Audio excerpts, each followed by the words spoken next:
Or this afternoon, as a matter of fact. We have a very special guest who came all the way from Madison, Wisconsin. And John Makielski, I think to many of you who do ion channel work, doesn't really need an introduction. But just a little bit about his history. John did his MD at the University of Chicago, and then went to UNC, North Carolina, at Chapel Hill for 3 years, for residency, I believe, and internship. And then went back to Chicago, and was in the University of Chicago for a number of years. I don't know exactly how many, but a number of years. Harry Fozer was there, and Masi Uraoka was there for a little bit. So all these people were there. And he did some work on Purkinje cells first, and electrophysiology of Purkinje cells.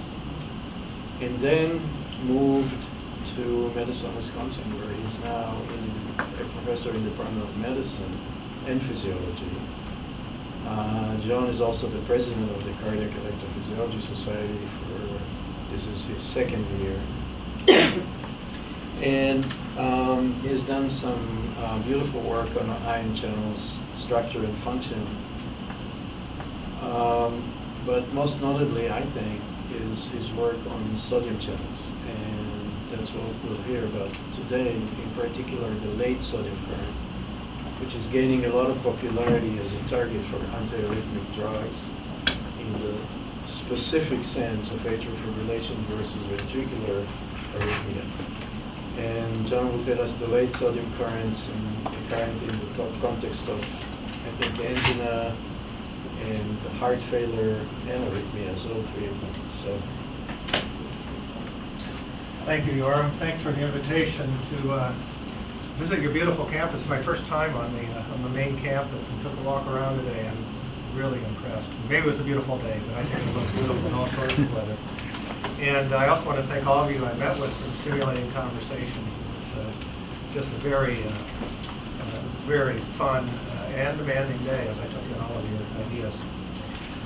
So my task today is to try to convince you that the late sodium current has something to do with everything in cardiology. Okay. The nice thing about the late sodium current is that it's only there in pathological conditions. It's very small under physiological conditions. So that kind of makes it an ideal target, so that you might be able to selectively attack it. Here's my long length of disclosures. And I want to preview the objectives for you here and describe what I mean by late sodium current. It means different things to different people. How it plays a role in, like I say, everything in the heart, and define gain of function, loss of function as it regards to sodium current. Describe the macromolecular complex that makes up the current carrying complex. Then we'll talk about some inherited arrhythmias. Then we'll get into the meat of the basic science of the talk, and that is nitrosylation of the channel by channel interacting proteins that we discovered as a result of working on 2 inherited arrhythmia syndromes. And finally, at the end, I'll address the concept of it as a target for therapy. So to begin with, this is the obligatory slide. I'm working on that curve. I don't think I'll belabor that in this group. Here is how I'm going to define the peak, early and late sodium current. I've lined up the current trace over the action potential and the diagram of crude cartoon of what's going on with the gates. And so we're used to thinking of the sodium current. The peak sodium current is governing depolarization. When the channel opens quickly, phase 0 of the action potential. But the sodium current does more than that. There is a current that flows. This is an exaggerated drawing, but it flows long after this peak current is over. Under control conditions, represents about 0.5% of the peak current or less. But it flows for so long that it can have more effect on sodium loading than this peak here. Another concept that you have to distinguish between the 3 main phases is early sodium current. That's when the current is decaying, but still important in the action potential, because that helps to, in concert with ITO, to generate this notch. So it's still maintaining part of the action potential during this phase. So these three phases, peak influencing depolarization in phase 0, early influencing phase 1, and then the late sodium current governing action potential duration in phase 2. Now I'll go each by each through arrhythmia, heart failure, and angina, and say just conceptually how it may affect by mechanism those arrhythmias. So like I said, usually we think of sodium current as influencing arrhythmia as a loss of function in the peak sodium current, which affects phase 0, and this is thought to be arrhythmogenic by setting up a substrate for reentry. And you can see here, either by creating unidirectional block here, or by slowing conduction, so you get critical slowing in the reentry circuit. So that's how loss of function can generate arrhythmias. On the other end of the equation, we have gain of function, which usually applies not to the peak sodium current, but rather to increased late sodium current on the plateau phase. And that will prolong the action potential duration, which can generate triggered activity early after depolarizations and cause this arrhythmia here, which is called torsade. Also, of course, it can also be a substrate for reentry and contribute to reentry. And then the third area is in a loss of function of this early sodium current. And that can have a special effect in triangularizing the action potential in concert with excess ITO. And this is thought maybe to, if that occurs in a heterogeneous way, can create so-called phase 2 reentry, leading again to torsade. So you can see this, I want to then emphasize loss of function usually applies to arrhythmogenesis when it applies to the peak and early sodium current, gain of function to this increased late sodium current. And we'll see an example later where the same thing, heart failure, can cause both gain of function and loss of function at the same time. And the reason you can say that is because it's loss of function of the peak current, gain of function of the late current. So there's room for confusion if you just think in terms of just gain of function and loss of function. You have to think what you're gaining and what you're losing. So on to heart failure, and I'll continue the loss of function, gain of function, because each can play a role. Here I've got a crude diagram of the major components of sodium-calcium homeostasis. And when you have loss of function, if you lose overall sodium current, you have decreased sodium loading during the action potential.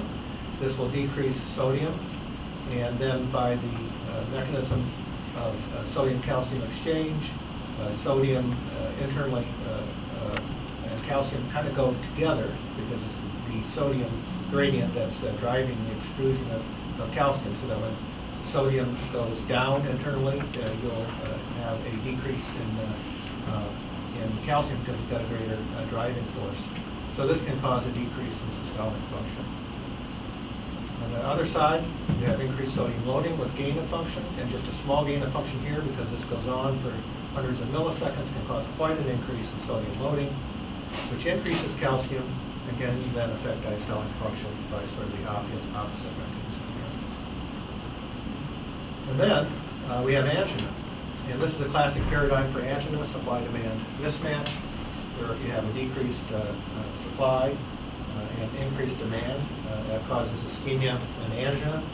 The usual determinants of O2 supply that decrease it clinically are vasospasm or thrombus, atherosclerosis, decreasing your supply. On the demand side, we have increased afterload, increased heart rate, increased contractility. And when you have this mismatch, you end up with ischemia. Now, ischemia has another completely separate effect on the sodium current, and that is it increases late sodium current by a number of different mechanisms, which we won't get into today. But when that happens, you've seen from the previous slide that you increase calcium in the heart. This has several effects. It increases your left ventricular and diastolic pressure because you have more stress in the wall, in the myocytes. This can decrease diastolic flow because during diastole, the pressure in the myocardium itself, the gradient is less, and so you have a decreased supply. But it also increases preload, and that goes toward contractility and demand. So this is how the sodium current and dysfunction of it can cause just about every malady in the heart, or major maladies. And it's only there in a pathological situation. So that motivates us to study the sodium current. In summary, it directly affects the electrophysiology and can cause arrhythmia. It indirectly affects calcium homeostasis, affecting contractility and energy demand. Now, the sodium current flows through a voltage-dependent sodium channel encoded by the gene SCN5A, and as we'll see, it's part of a larger macromolecular complex, which includes channel interacting protein or chips. And just so we have our terminology, SCN5A is the gene. It's on chromosome 3, encodes the alpha subunit, which is the pore subunit. You'll see it in the literature as HH1. It's also designated, the protein name is NAD1.5. So you see these things sometimes, we use them interchangeably, and sometimes the channel protein is called SCN5A italicized. So you see all these referring to the same core protein. It's a relatively large protein and is the pore. But the sodium current is the result of far more than just the pore. It's part of a concerted macromolecular complex, and this is yours, isn't it, Jane? You gave this to me. I love your artwork, so I've used this for years with her permission. It's composed of, as you can see, alpha and beta subunits, elements that are cytoskeleton, scaffolding proteins such as ankyrin, sarcoglycan, syntrophin, dystrophin, elements of the extracellular matrix, specialized lipid domains such as caveoli, which are governed by caveolins, and also regulatory proteins, PKA, PKC, and nNOS. All of these are potentially part of the sodium channel macromolecular complex. And the present state of the art, I hope, I made this some in the last few months, is that there are 19 channel interacting proteins that have been shown to be physically associated with the channel, either by co-IP, GST pull-down type experiments, co-localization, although that's a little weaker in my mind, whether you know they're there or not. And so these are the 19. You may spot one of your favorite proteins there. And what these little symbols afterward are, I think, a little interesting, and you can see that.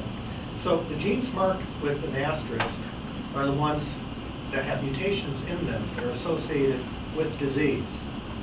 And they've been shown to affect the sodium current in a way that is plausibly pathogenic for those diseases. And we'll look about at that a little bit more. And I say disease advisedly because one of them, that's this exclamation point, is not a cardiac condition, it's irritable bowel syndrome, which reminds us that SCN5A isn't just in the heart, it's in parts of the brain, it's in the gut. And this was a study I did with colleagues at the Vail Clinic that in California was found in patients with irritable bowel syndrome. The little diamonds are where we know the site of interaction on SCN5A, so we know the interaction site. That's kind of important, not known for all of them, certainly.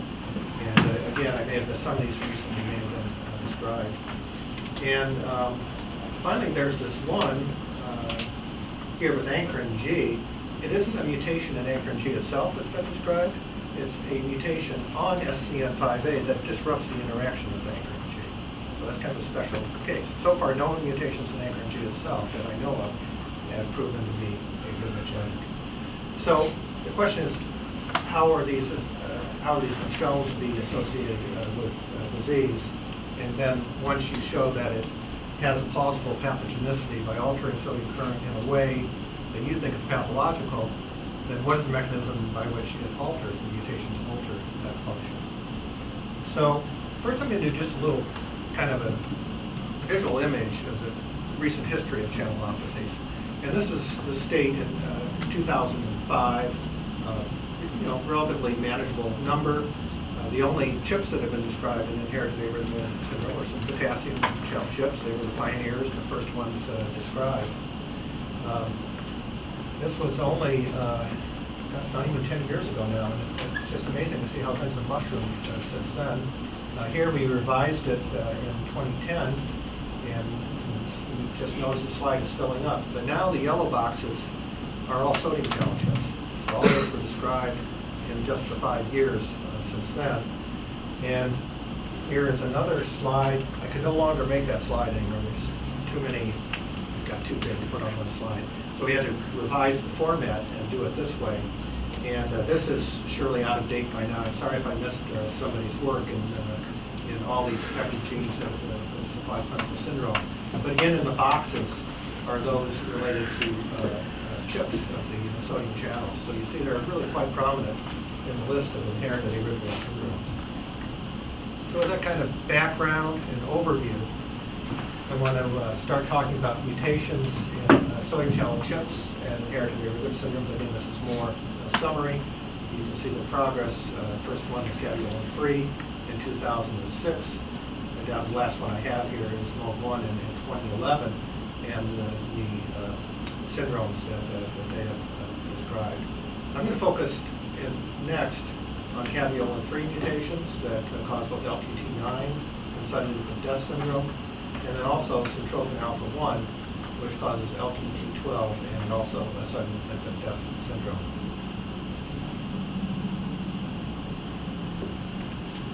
And if that try to convince you that it's dysregulation of nitrosylation of the channel that is the mechanism for the dysfunction. So this was a study we did back in 2006. We worked on functional work in Wisconsin on some patients that were discovered at the Mayo Clinic and at Baylor. And this is a 13-year-old female with a QTc of 532. You can use that eye test rule that the QT is more than half the RR interval. You can see that QT is pretty well prolonged. And this is from a patient with a mutation.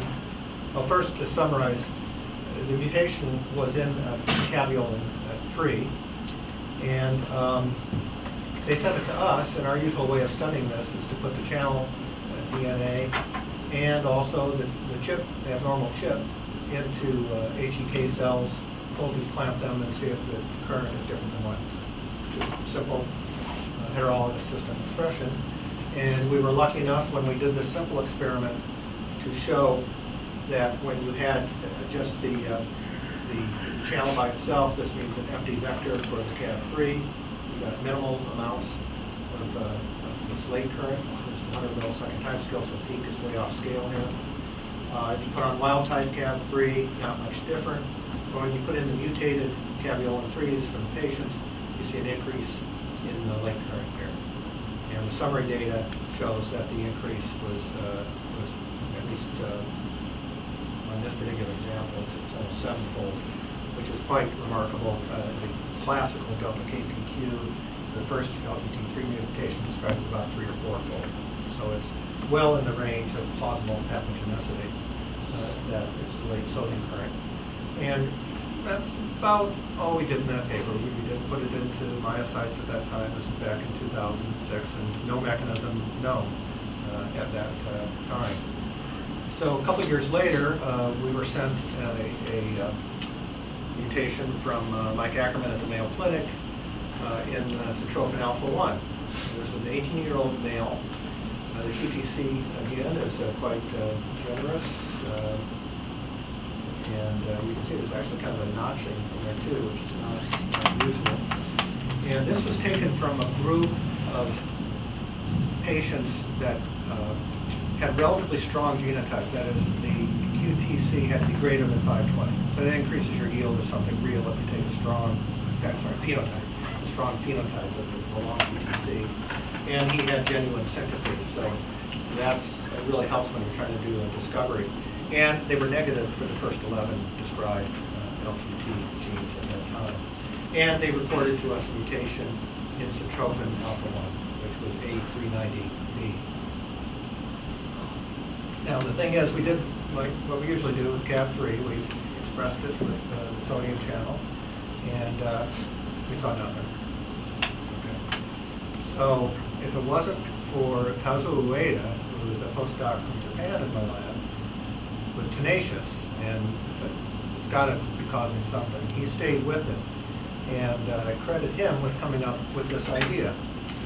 Now we knew from the literature that, sorry I didn't put the references here, but each of these can be referenced, and we reference them in our paper, that Syntrophin alpha-1 interacted with the PDC domain on SCN5 and the C-terminus. So that part was known. We also knew that in brain, Syntrophin interacted with nNOS and PCMA4B.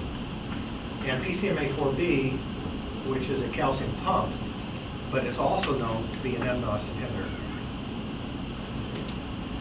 We also know for some work actually done in Wisconsin by Meyer-Jackson, that nitrosylation of various sodium channels by just putting on nitrosylating agents increased late sodium. So the hypothesis that we generated is that this complex existed in the heart. So far, this is almost a complete complex, but we didn't know that this combination actually occurred in real heart tissue, so we had to prove that. And then to see that if in some way the mutations might play a role. And I'll give you the answer in advance so you can look at the data and see if it proves what I'm thinking here. One of the main interaction sites, probably the main one, is in this PH2 domain where the mutation occurs. You see the A390V there? I think I moved my power here. Why don't you reload the battery? And the idea is, if that somehow disrupted association of PCMA4B with this complex, you lose your inhibition of nNOS, you get more nitrosylation of the channel, that would give you the late current and long QT.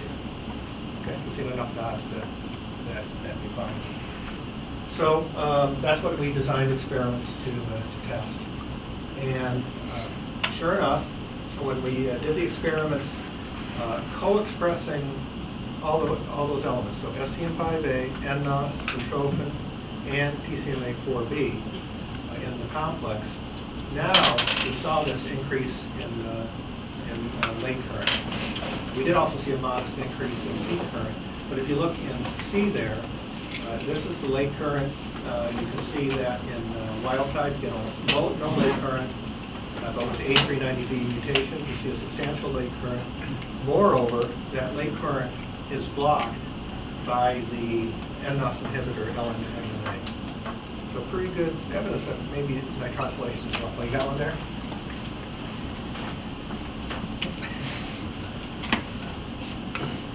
Okay. So I'm looking here. Then with the summary data, you can see that in control, wild type, you can get late current by adding nitrosylating agents, NOR3 and GSNO. But then when you look in control with the mutant, you get even more robust late current. And then again, you can, this is summary data showing you can block late current by nitrosylating and blocking agents. So then we went to generate some biochemical, let's see what color I have better. Oh, wow, that's bright. Wow, thanks. This one's beautiful. Thank you. So the first thing we did was a co-IP in native tissue to see that if with the sodium channel we can pull down the other elements of the complex. And you can see we looked here mouse heart and also mouse brain, seeing what we pulled down. We didn't see much SCN5A. There is some in the heart and the brain, but not too much. But here we saw it, the rich band here.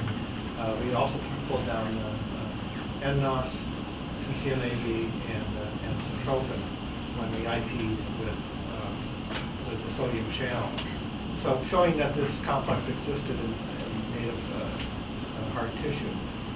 Now what we did is we made a GST fusion protein out of the C-terminus of the sodium channel and expressed it in HEK cells with the other members of the complex. And if you focus right here, what you'll see that with the C-terminus, we pull down all the elements in wild type, but when we put the mutation, the A390V mutation in there, we no longer pull down much of any PCMA4B.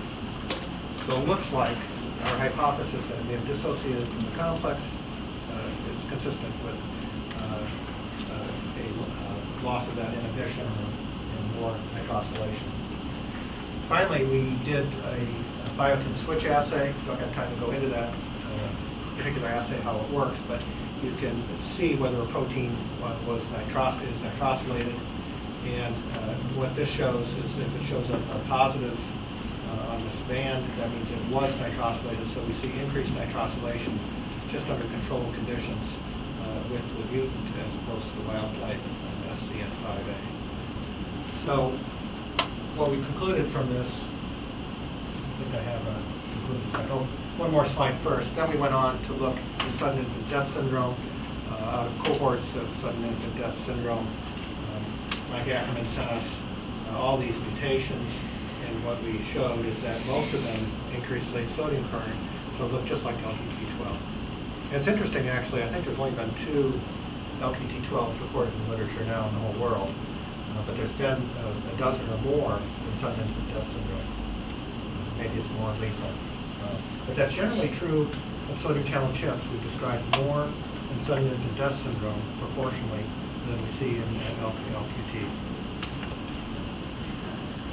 So we found this, we designated it LQT12, and we also found mutations in SIDS, disrupted the complex, PCMA4B from the complex, increased both direct nitrosylation in the channel and late sodium current. And you have to wonder about the implications for late sodium current in heart failure and ischemia, but we don't know yet because we know that nitrosylation is dysregulated under those conditions, but we don't know yet whether that's the cause of increased late sodium current in those conditions. Now I have to have a caveat on here, and it's going to apply to CAV3, which we're going to get back to. That Syntrophin interacts with a lot of other ion channels, right? So I'm not saying the sodium channel is the whole story, but it's at least part of the story that has plausible pathogenicity. It could affect other parts that we haven't looked at yet. Okay, now back to CAV3. CAV3 is also known to be an nNOS inhibitor in the brain, and we wondered if the increased late NNA that we saw with our CAV3 mutation also involved nitrosylation, just like the Syntropin model that we put forward. So we looked at that in the same way. This is expressed in hex cells, and we saw our old observation that the CAV3 increased the late sodium current, so confirming our previous, and then we showed that it was blocked by LNNA, so promising that it might be a similar mechanism of nitrosylation. And then you have to then prove that the complex exists, and this is our IP using nNOS in rat heart tissue, showing that you can pull down SCN5A, Syntropin, CAV3, and nNOS, forming this complex. And then we went on to do our biotin switch assay to show biochemically if the channel looked like it was nitrosylated. If you look in wild type, there's a modest amount of nitrosylation of the channel here. With the mutant, you get a very strong band of nitrosylation, suggesting that the channel was directly nitrosylated. That increased nitrosylation was blocked when we put on inhibitors. And comparing this with this in mutation.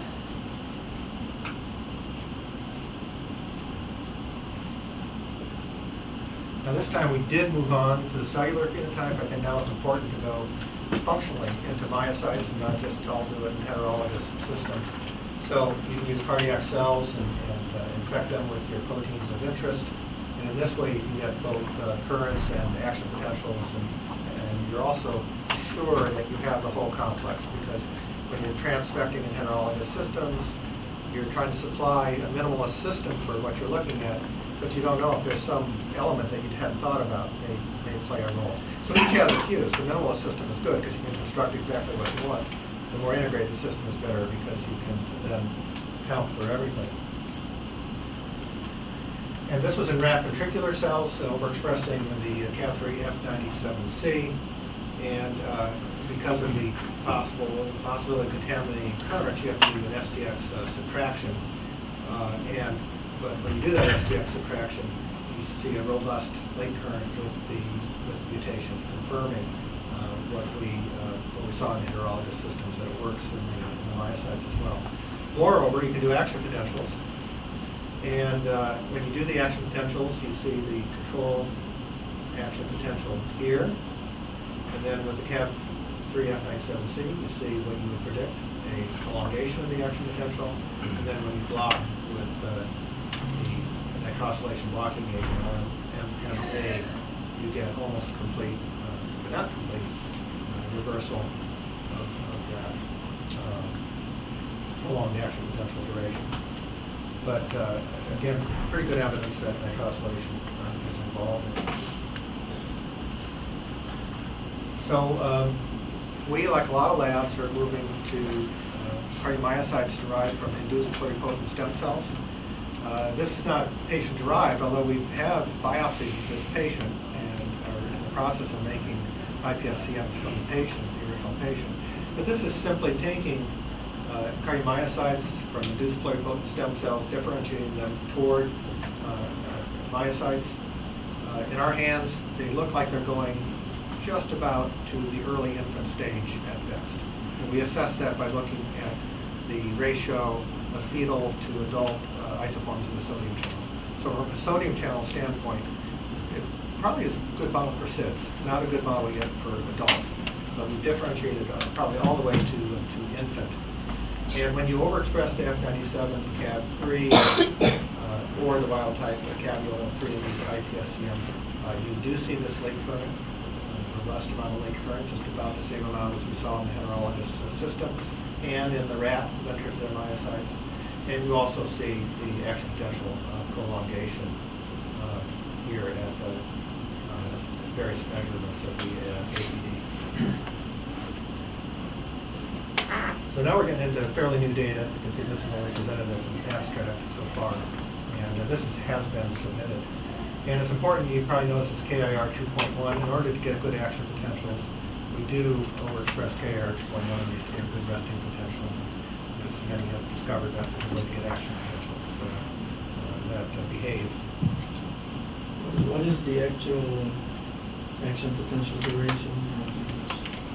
The two tracings that you showed. All of these. Yeah. Where's our time bar? There's no scale, but Robbie, do you know? well, there's the summary data. So they are, About 600. they are fairly long, Very long. even in even with KR 2.1 overexpressed. Yeah, that's interesting. They are quite long. Even Maybe longer. that's an APD, let's see, APD 90. So that's 600 milliseconds. Now it is Before- slow. before the meeting. This is, I showed you the 0.5 hertz here. Probably would have been better if I showed you the 1 hertz to make it look better. We did all of them. And the temperature is room temperature? These are 33 degrees. They're not 33 quite, degrees. not quite all the way to physiological. Okay. What's the resting potential? I'm guessing. The KR 2.1 overexpressed, we were probably down to minus 75 to minus 80. If without the KR 2.1 on, we're more minus 55, minus 60. Something like that. I get the exact numbers. And if I read about it, it's acceptable.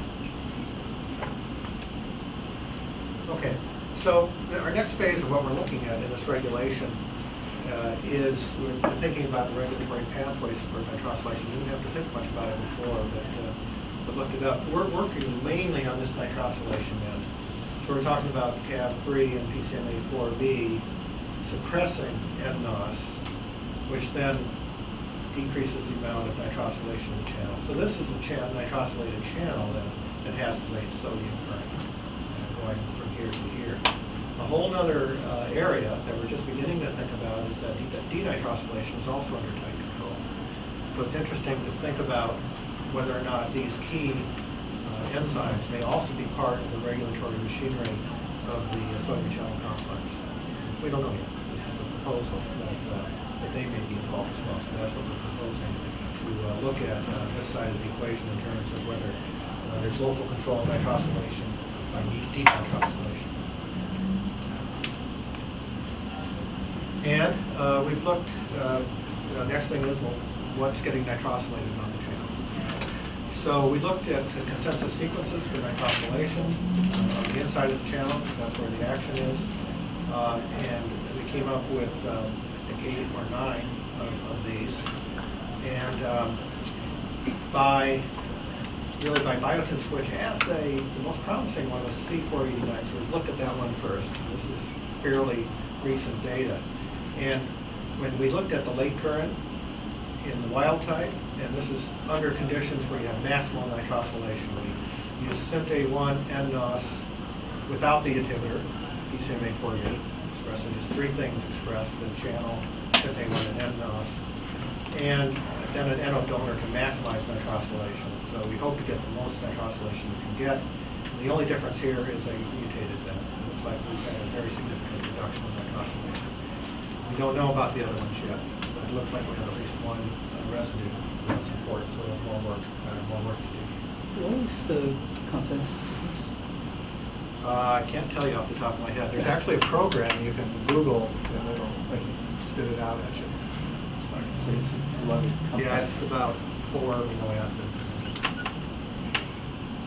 There are actually a number of them, because we used one, we just used scanning for one of a known sequence, and that's what Carmen Valdivia did at first, and identified about 6 of them.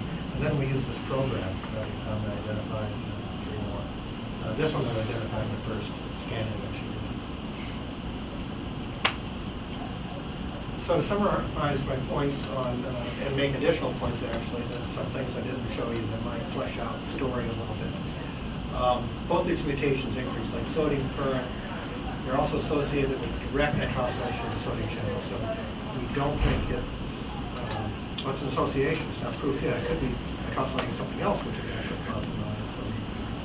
So we need to prove that, and that's why we need that tool of the channel that you can't nitrosylate to feed back in, and that'll be good proof that it is direct nitrosylation. So I use associated here rather than caused by.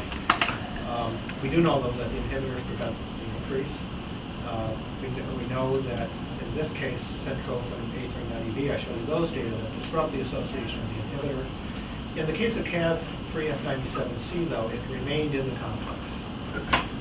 But we also showed in the enzymatic assay, and data I haven't shown you, that it loses its ability to inhibit enzymes. So it's actually a loss of function of the CAV3, not a disruption. So it's slightly different, but the same story.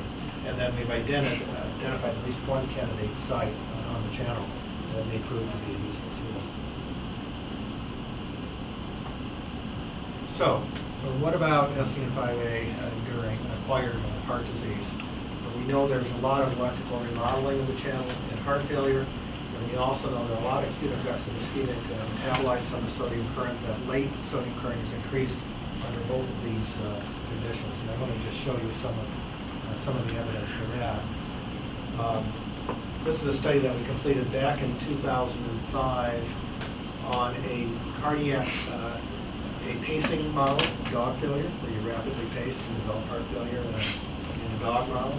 And these are data from explanted hearts. The normal human heart was just from, I think, 2 or 3 donor hearts that were not transplanted. And so we got normal. We had many more failing human hearts. I think the end numbers there were up to 5 or 7 or so. And the key points here are mostly visible in these traces. You get a huge loss of function of peak current both in the pacing model and in the human heart failure. That's a loss of function of peak current. And if we look at late current, you see normal heart has what we usually see in a dog, a minimal, no late current, failing heart, a rather robust amount of late current. And in the human heart, failing had an increase in late current over the durations that would affect the action potential. So we looked at the voltage dependence of that increase here. So this is a gain of function. So same current trace, loss of function of peak current and gain of function. Loss of function of peak current, gain of function of late current, occurring simultaneously. And that's not an unusual combination, actually, in some mutations. many things cause acquired late sodium current. I just listed a few of these here. Talked about heart failure. Obviously, Gomez was the first to show it in a dog, an ischemia model. We showed it in the pacing model. We both showed it in human hearts. There's also a lot of interventions associated with ischemia that increase the late sodium current, hypoxia, hydrogen peroxide, so raw, stiff drops have been shown to do it. These ischemic metabolites, lysophosphatidylcholine, for example, going way back to 1991. And we did some experiments with cytoskeleton disruption, either with cytoclasm or with antibodies to anchorin and actin.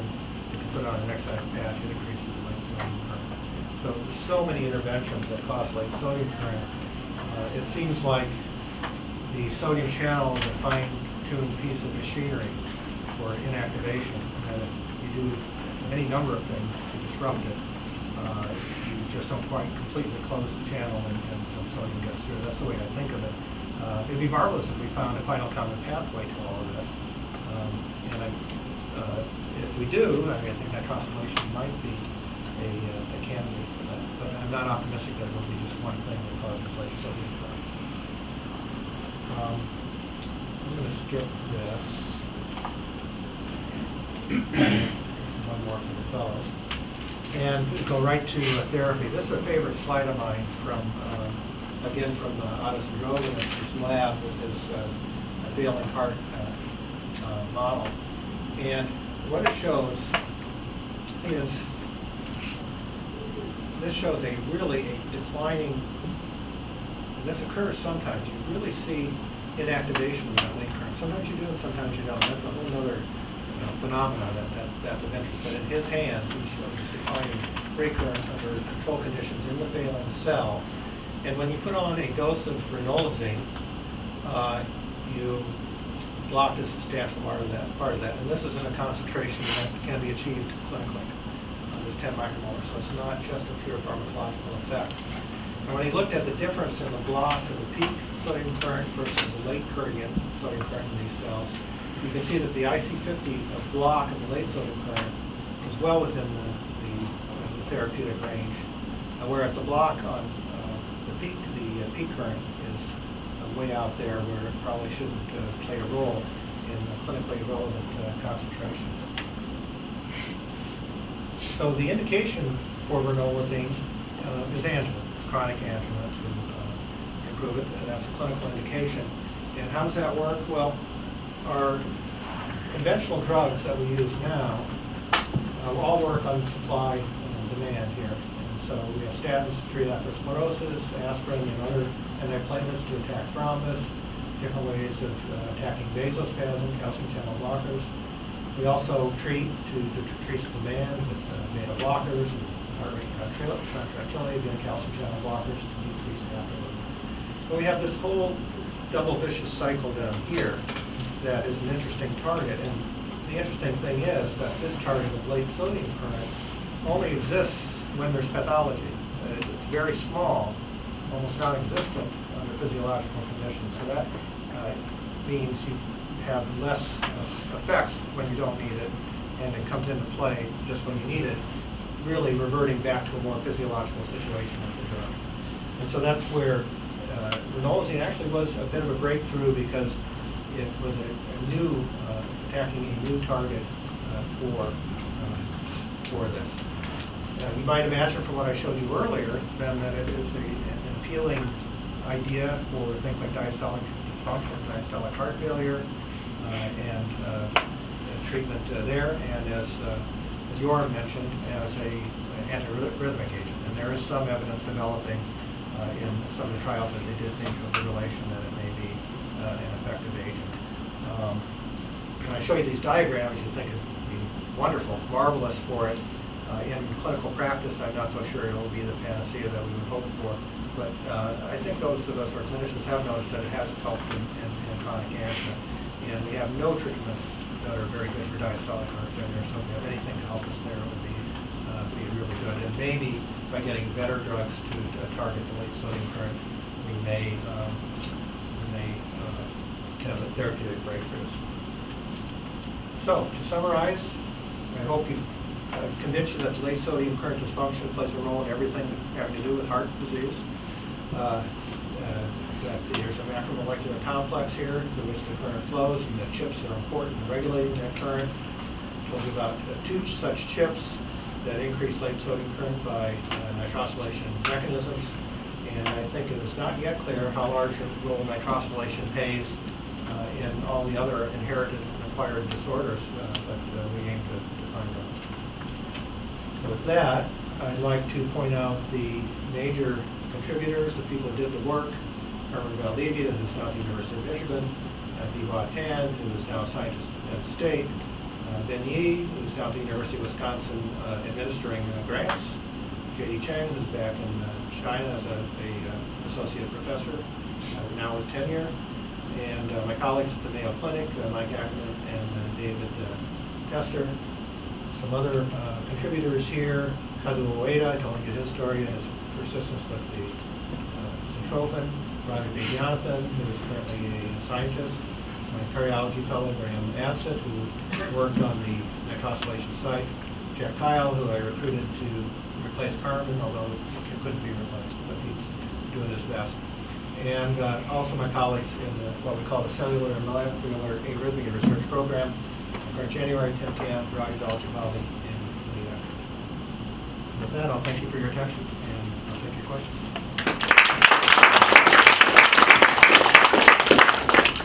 Thank you very much for this really very interesting presentation. So, questions? Two questions.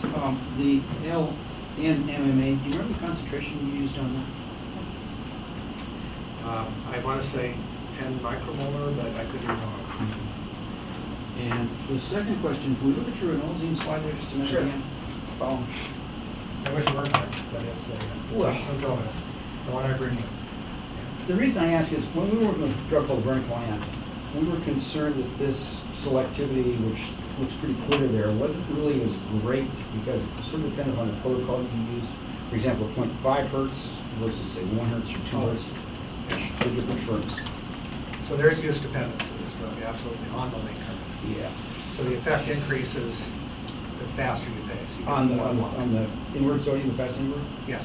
Okay. On both the peak and the late current. So does this difference stay there, or does it tend to diminish a little bit? With increasing rate, Yeah. it increases as the block accumulates. So it's use-dependent block, and in low doses, it is relatively selective for the late current. So the faster you go, the more late current you block. Okay. Yeah. It's pure accumulation of block in classic use-dependent. Because I feel that people tend to ignore that when you Yeah. put these things up. There are some studies, right, we should have the rate here. Yeah, it's pretty slow, 0.1 hertz. So I did put it up there. Huh? You did, yes, yes. And so that is awfully slow, but it would be even greater if you paced it at normal 1 hertz. Would be my projection from other studies. What does the NO do? Is it like the negative charge that gets added to the? Yeah. Is it like Healthy phosphorylation? chemists, I'm pretty sure it would have a negative charge. Electrostatic, and it has bulk as well. So exactly, yeah, on that level of structure, what it's doing and how it comes to take turn, it's going to be an interesting question. It denotes the part of the channel or candidate. Yeah.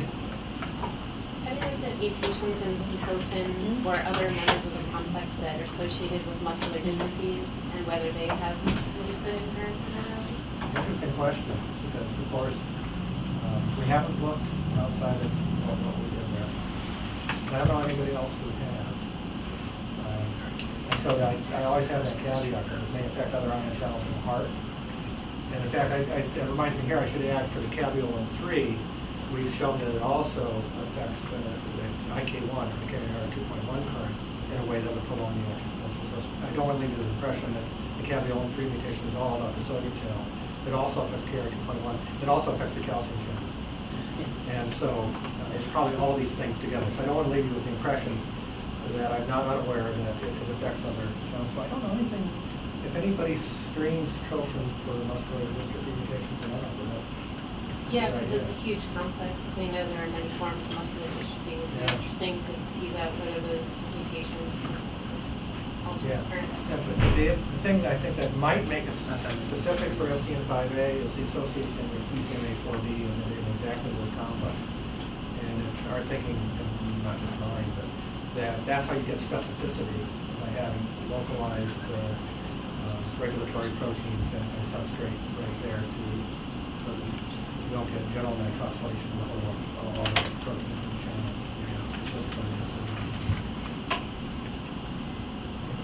So what do you think about the stoichiometry of these complexes? And when you do these experiments, where you add things, do you get the same effect if you added a 1-to-1 ratio, or? Yeah, that's interesting.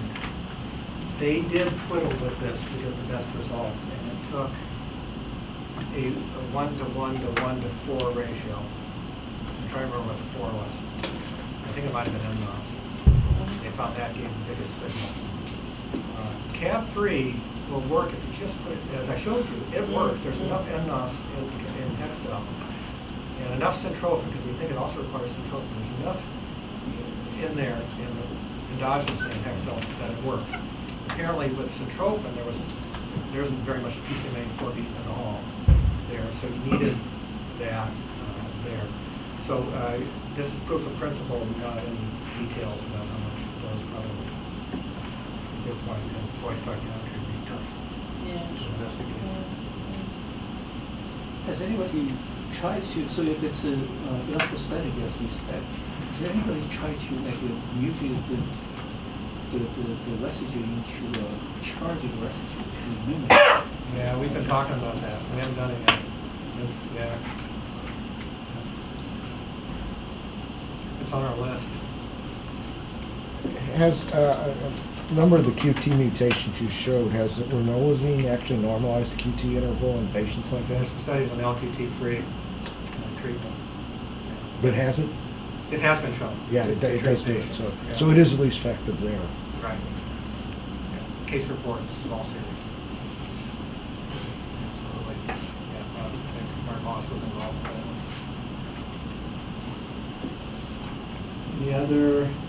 Any other questions or comments? If not, then thanks again.